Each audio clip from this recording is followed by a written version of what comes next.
Hi, everybody. It's Deirdre Fay. I'm thrilled to be here with Ruth Cohn and talking about neglect. What a great subject, huh? Right? We all know about that. This is her second book. Her first book was Coming Home to Passion, Restoring Loving Sexuality with Couples and who have a history of trauma and neglect. And she did that in 2011, right, Ruth? And this book came out in 2021. It's fantastic. Ruth is such an expert. I've known her for decades. She's got a brilliant mind and an amazing writing capacity. It just reads so easy. You can see all the places I've highlighted and underscored, and it's so fantastic. She talks about the things that are really key to my heart about neglect and how people have been left behind, because it's really an undeveloped area in psychotherapy, especially working with trauma. So we're going to dive into it.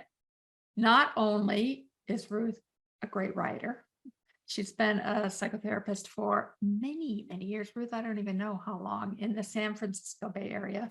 88. I met her years ago in a training. What's that, Ruth? How many years?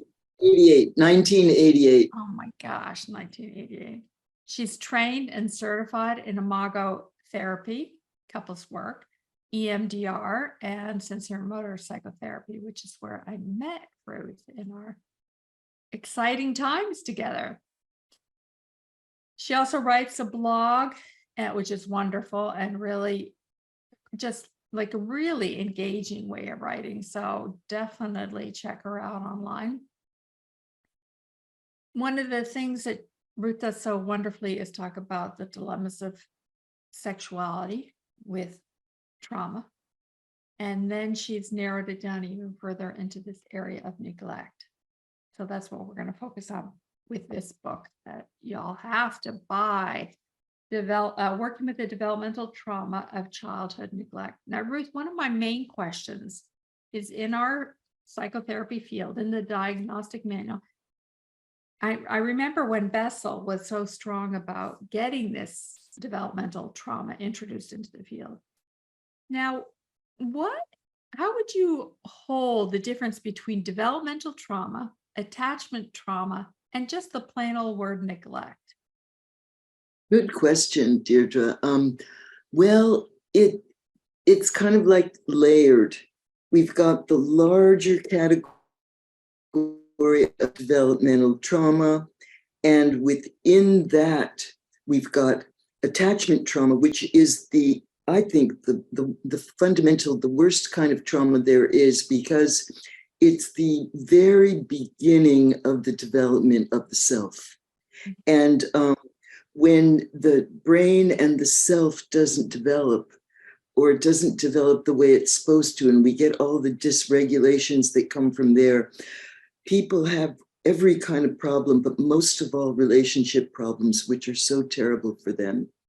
Neglect is basically the large category of missing experience, all the things that did not happen, because there's certain things that are so fundamental that are supposed to happen about the interaction between the infant and the primary parent.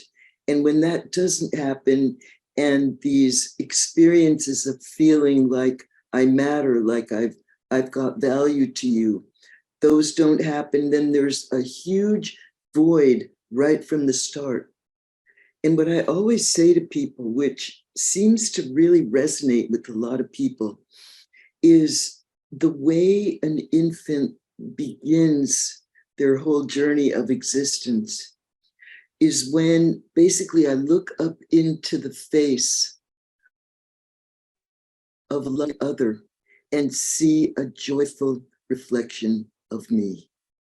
And when I look into that face and see a joyful, loving reflection of me, that's how I first come to begin to know that I have value, and I know that I matter. And if I look up into a face that's scared, or if I look up into a face that's angry, or if I look up into a face that's vacant, and many of us have seen the still face, videos, or when I look up and there's no face, then all these early emotional experiences begin long before we have any memory.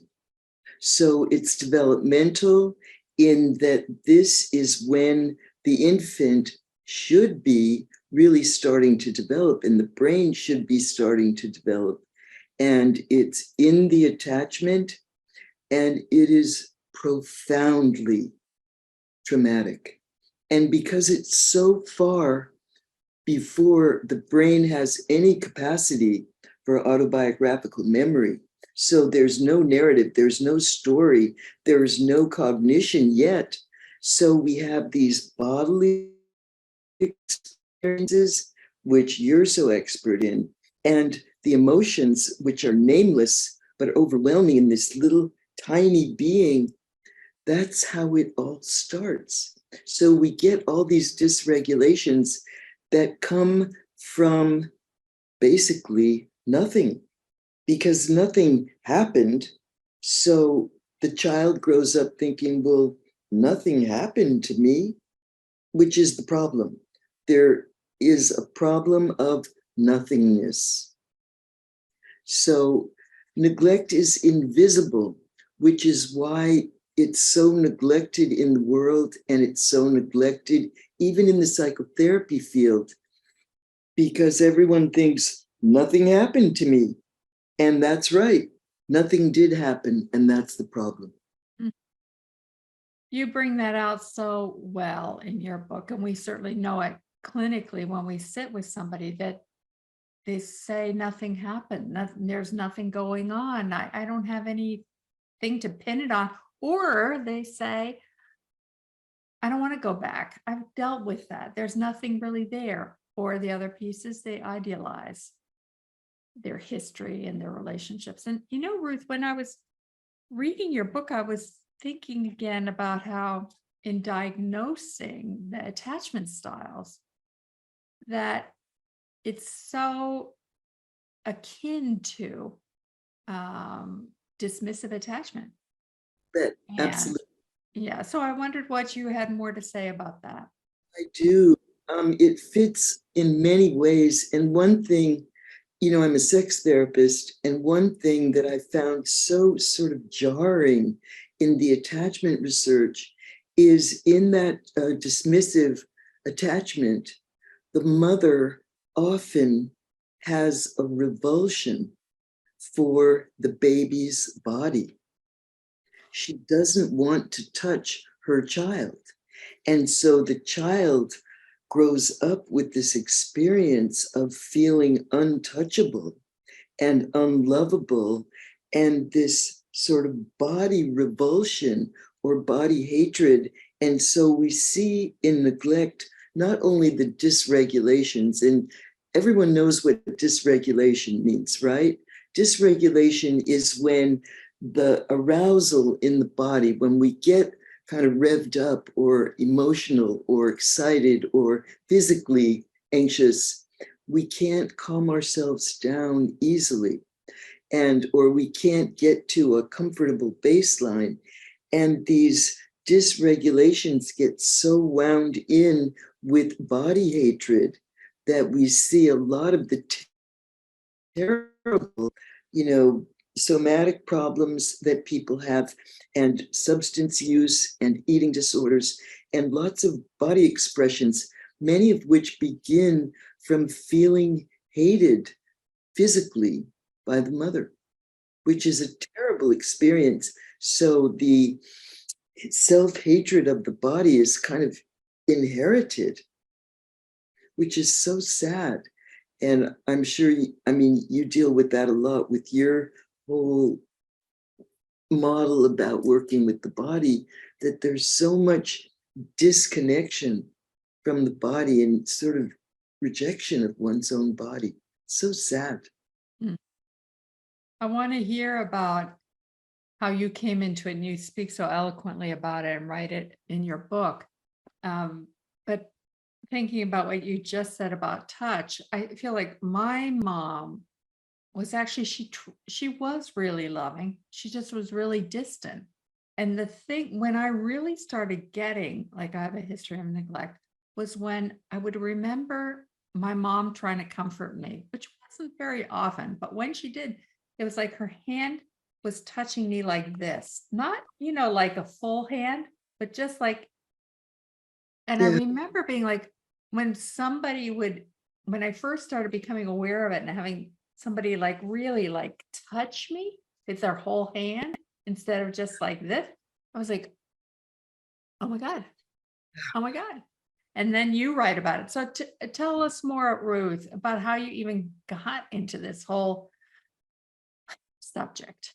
well, it was really by the side door. It was a complete accident. And that is, I started my psychotherapy practice way back when childhood sexual abuse was really coming out into the public awareness. So all these sexually abused women who had been sexually abused as girls, were realizing, what had happened to them, what was wrong. It was starting to get talked about. It was starting to get worked with. So my specialty very early on became working with women who had histories of child sexual abuse. And they all complained about their partners hounding them for sex. And so they had all these sexual problems with their partners, or they didn't want to have sex and their partners did. And so there was a lot of conflict. So I thought, well, I want my clients to have more support from their partners. So I thought, I had this brainy idea. I'll offer one-day workshops for male partners of women who were sexually abused in childhood. So I put up my little, I put out a little brochure and I offered this workshop for male partners of women who had been sexually abused in childhood, and I got a whole lot of responses. So the first time I offered a workshop, it was one day. I had 8 men in my little office, 8 men and me for a full day. And these men, many different types of men. There was one man who was a physician. There was one who was an author, had written many books. One was an electrician. They were all different, really accomplished men. And they all came in and they were very similar to each other. And when I asked them about themselves, they started talking about their spouse. It was like there was no self. There was nothing to talk about. They had nothing to say. And I thought, wow, that's interesting. I ask them about themselves and they talk about somebody else. There's nobody there. And the more I sat with these men, the more I noticed there was something very similar that kind of made them all of a certain type. And then I started thinking, what kind of person would partner with someone who didn't have sex with them for years? Because a lot of these men, they were so frustrated, they were so lonely, they'd been with these women, and I was devoted to sexually abused women, and they are very self-absorbed. And so these men had been living with these women who were completely self-absorbed, not available to them. They were supporting them, they were helping them, they were present with them, and they weren't getting anything back. And none of them had any thoughts about leaving their spouse. So I thought, how does one get prepared for that kind of relationship? Well, how does one's childhood prepare one for what to expect in relationship? One grows up in a relationship where they don't get anything. And so that becomes the norm, and they don't get anything. And so I began to be more aware of this kind of person. And 2 things started to become really redundant. Like I started seeing them over and over in these partners. And one of them was what I came to call the 3 P's of relationship, or the 3 P's of neglect. And the 3 P's of neglect are passivity, procrastination, and paralysis. Mm. And these people tend, and you think about an infant where there's nobody there, no attention, no interest. And if they cry, it doesn't matter because nobody comes. They have no impact. So they stop trying. And so they become very passive and they wait. And so waiting is this like deathly experience for these survivors of neglect, because waiting is their story. And it was so devastating, but it's also where they default to. So passivity, and their partners are really frustrated with them. Like, why don't you initiate something? Why don't you ever start the conversation with me? Why don't you ever begin an activity with me? They don't initiate, or they don't initiate in the interpersonal because it was always pointless. So passivity, procrastination, there was no encouragement to complete things, to get things done. So, and there was no real reason to get things done because there was no acknowledgement, there was no reward, there was nothing coming back. So the follow through tends to fall off. And where where people who have shock trauma or overt trauma or incident trauma tend to go into hyperarousal, they tend to fight or flee. The neglect survivor is more inclined to freeze. Their default is more to paralysis. So when I would notice often that one partner, when they get really upset, would start getting more and more and more loud and angry and verbal. And the neglect survivor would clam up and not speak. And then the partner would get more frustrated, like, why don't you talk to me? And they go into a freeze. So I started to see the 3 Ps. And the other thing I started to see that really got my attention was this ferocious, like lifeline of self-reliance. They could not count on another person. So it became almost deathly important to disavow interpersonal need. And that's where the sexual problem would come in, because I can disavow interpersonal need in pretty much everything. I can do everything for myself, but sex creates a certain kind of a dilemma because I can do it all myself, but it's not the same. So what does the self-reliant do about sex?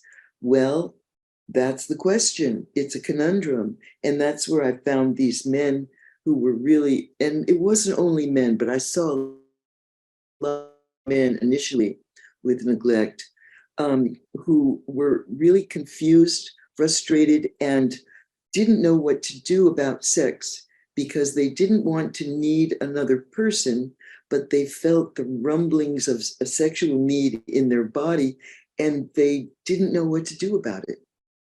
And much of this was before we had, cyber sex and online porn. So it was harder to get your needs met by sort of screens in those days than it is now. But we did have, print porn, and we had sex workers, and we had anonymous sex, and we had serial affairs. So they could find ways to get their sexual needs met without being interpersonally dependent.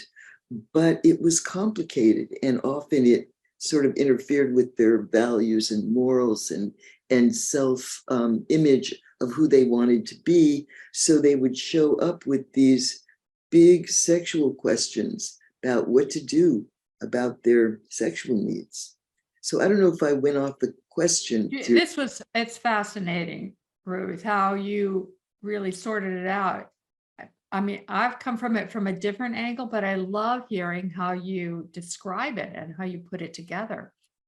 So one other question I have is, when you think about the symptoms, you talk about, first we have to assess, when somebody comes into our office, we have to assess, how do we know that they're there? One of the ways I've known is, or started discovering, was when people didn't speak, or they couldn't speak, or they couldn't define.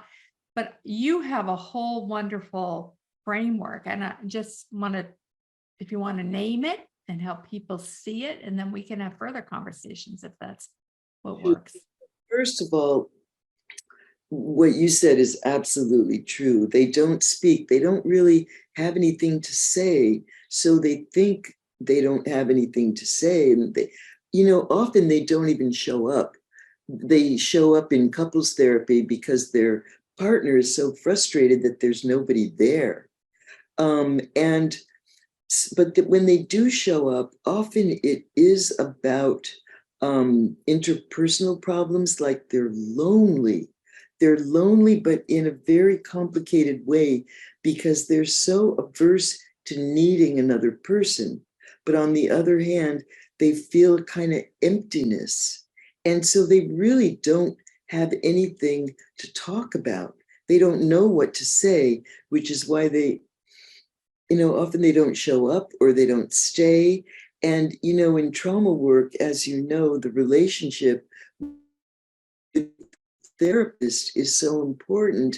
And somebody who disavows interpersonal need, they don't want to need us. They don't want to need us at all. So often they have sort of a trail of therapists, like people who they kind of lost interest in because it wasn't working, or had nothing to offer them. Often they're exquisitely smart. So they think, this person has nothing for me.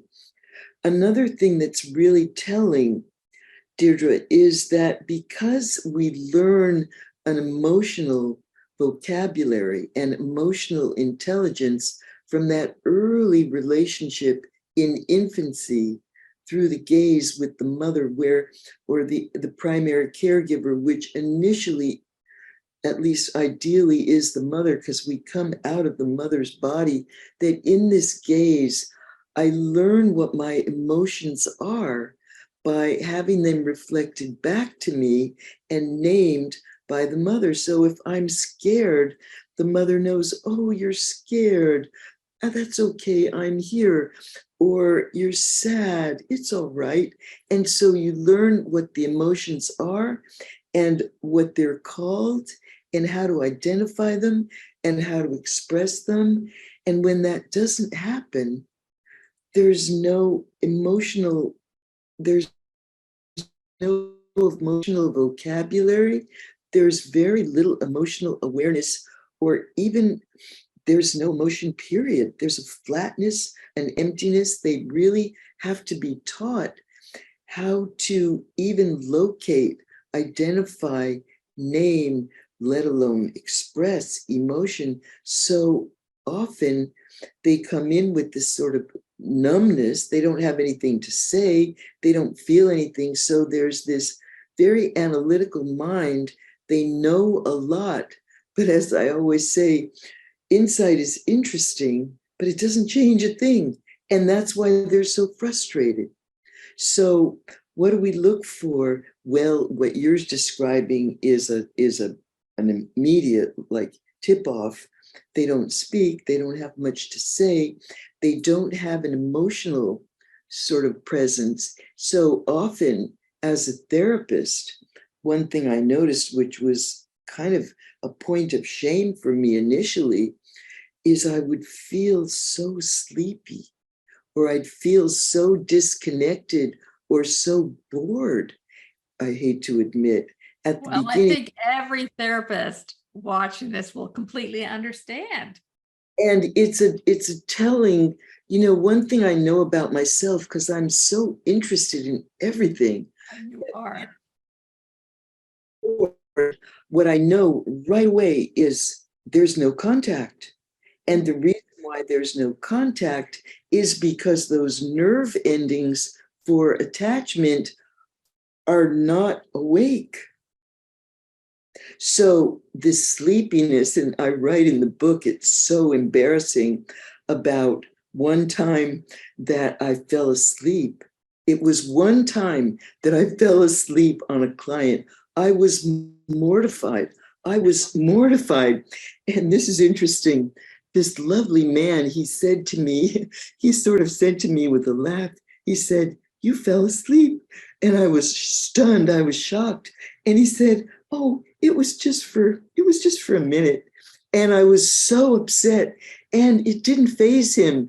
And you know what's really interesting is after the book came out, and it was about 5 or 6 years after the last time I had seen this man, and he was lovely, really lovely guy.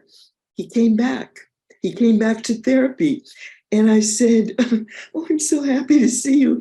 And, you know, I said to him, I wrote about in my book about that time when I fell asleep on you. And he didn't remember. He didn't remember. And that's how familiar that experience is. So like this, it's heartbreaking. It didn't faze him when it happened. And I was traumatized by it ever since. And he didn't even remember that it had happened, because that literally is the story of his life. And so, you know, once again, it's a long-winded answer to your question, but the clues start showing up, and it's all about what's missing. So someone who does not speak, who has no story, who has no relationships, who has no kind of presence, no energy. It's all about these absences.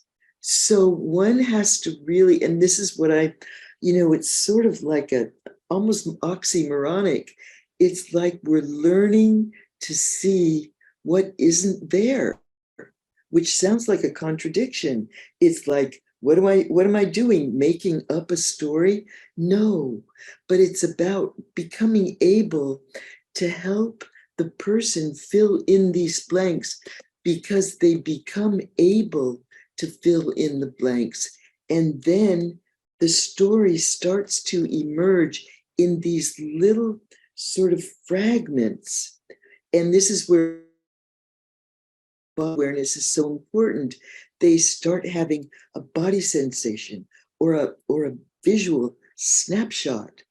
And it's very, very, very vague and blurry at first. I always use the metaphor, and many of your people are probably not old enough to remember the Polaroid cameras.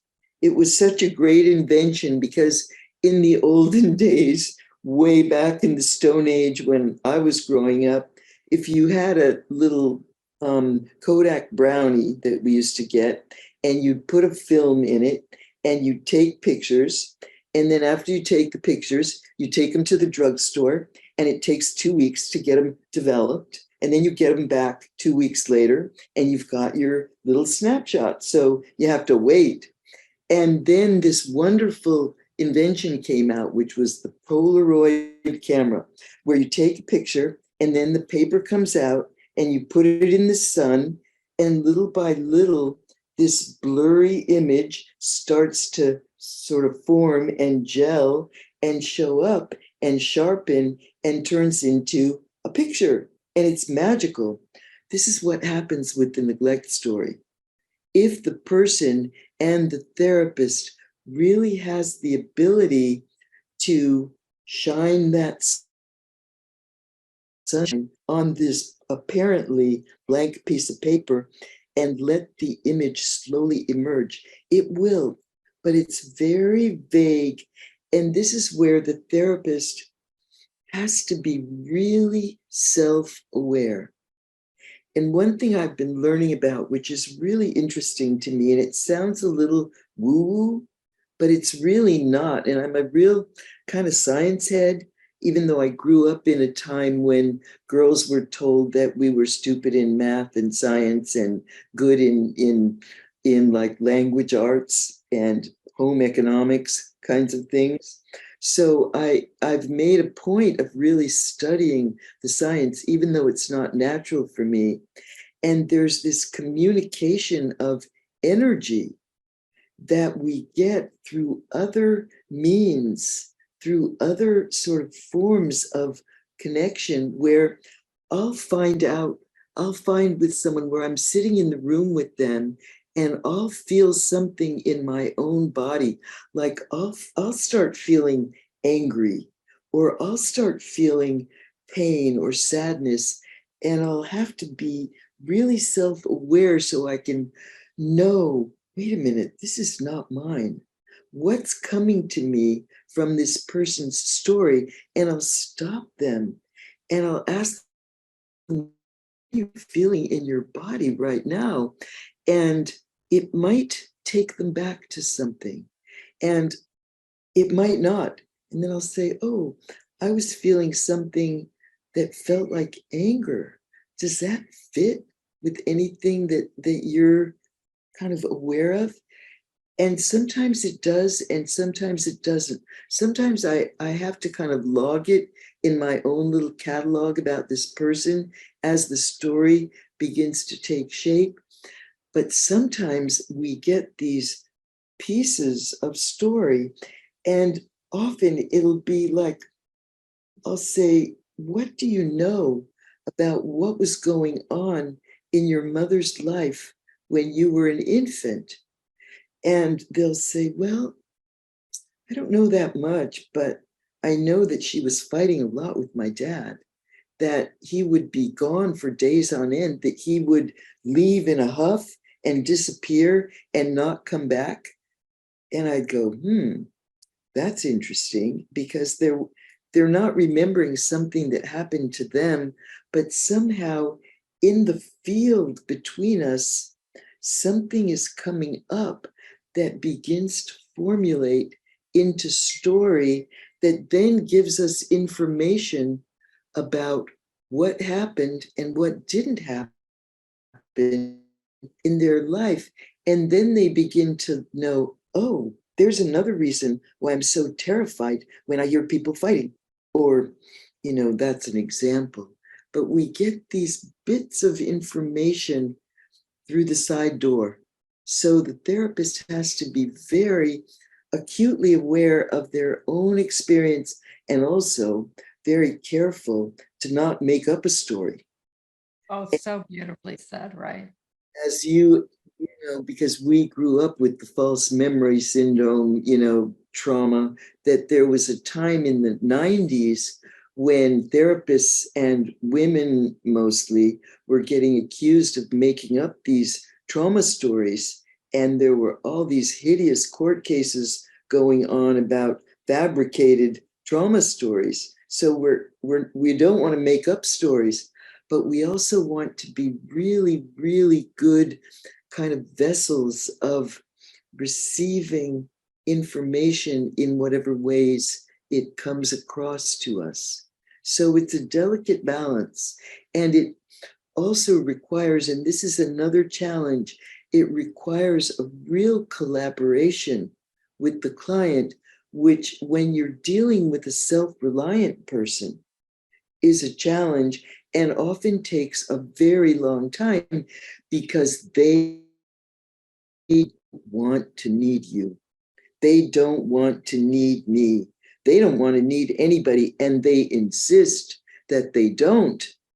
So they might have a fit when you go on vacation, but they don't know it, or they disavow it. So you go on vacation, you come back, they don't show up for a while. They don't know that they're angry. They just think they're busy or something like that. And what it really is disconnected abandonment rage, but they don't know that it's that. And it takes a long time to learn to really put those pieces together. I was laughing out of self-recognition, Ruth. So tell me what's coming to your mind. I just know that self-reliant part of me that I had to, it was really what I had to work through. And like we know, for so many therapists, we become what we teach, what we want to know. So that was so much of my journey. And I feel like I love getting at the other side, where I feel like, okay, I don't have to help you change. I'm in the process with you, that in it, you're going to find your own way. I love helping people find their own inner wisdom, but being a holding environment for it. You know, And Ruth, I could talk to you forever on this because it's such a subject so near and dear to my heart. It's also why I moved I moved into deeper from the trauma world into the attachment world and then into neglect, because it was so much what was missing in my life. And when I started looking at every single one of my clients, everyone in my community, that's so much the connective tissue. So yes, your book is amazing and helpful and bringing every piece of it out. I just am so grateful you're doing the work that you're doing, Ruth. and I really appreciate what you're doing. And we have, I never dreamed that I would work online until the pandemic came. I never imagined I would be on a screen and talking to clients this way. And then when I was cooped up in my own house for quite a while, I discovered that we can work that way. And I also saw that you'd been doing this for a really long time. And what a wonderful resource your work is for my people. Because, once they do finally get attached, which they often do, then they really suffer between sessions. And I say, well, if you need something between sessions, look up Deirdre Fay, because she's got a lot of stuff going on, and there's always something that you can find between sessions that's going to help you. And I have a client who works with your meditations and your sort of body practices all the time, because I can't give her enough.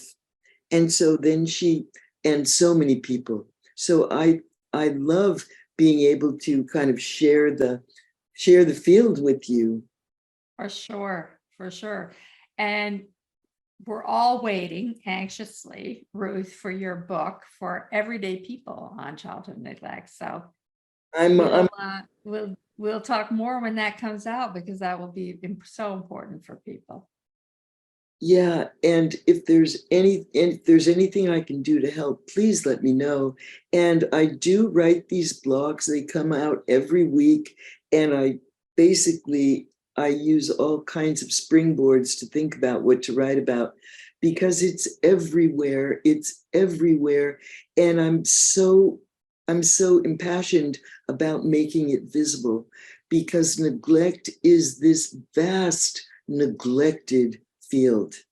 It's so devastating to me that these people have slipped through the cracks forever. And a lot of people think that the big issue is like the big T trauma. And so often it goes together that the neglect is what I call the base layer, the deepest injury. And you really often can't have the kind of trauma that we generally see walking into our office, which is sexual abuse, physical abuse, some of the, the more overt kinds of trauma. And often those things can't happen unless nobody's paying attention. How do you sexually abuse a child when you're present, when you're taking care of them, when you're protecting them? So they kind of focus on what they know happened, and then they think they're done, but they still don't feel good. And that's where it's so important to know this deeper layer, because so much of the deepest pain, which is the interpersonal pain, is rooted in that. Well, thank you, Ruth. And I'm going to put all your contact information, how people can get a hold, your blog information on in the notes, so people will have an easy way to access. But thank you. Thank you. Deirdre.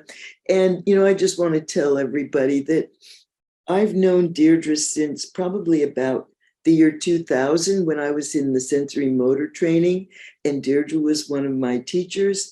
And then I have this lovely memory of one time that we didn't know that we were going to see each other there, but we met at the the Gottman couples therapy training in Seattle. And we had this lovely, I think it was a week in Seattle Wonderful, Ruth, right? Having the time with you. of time we spent in Seattle together. So thank you so much. It's wonderful to see you. And we'll stay in touch.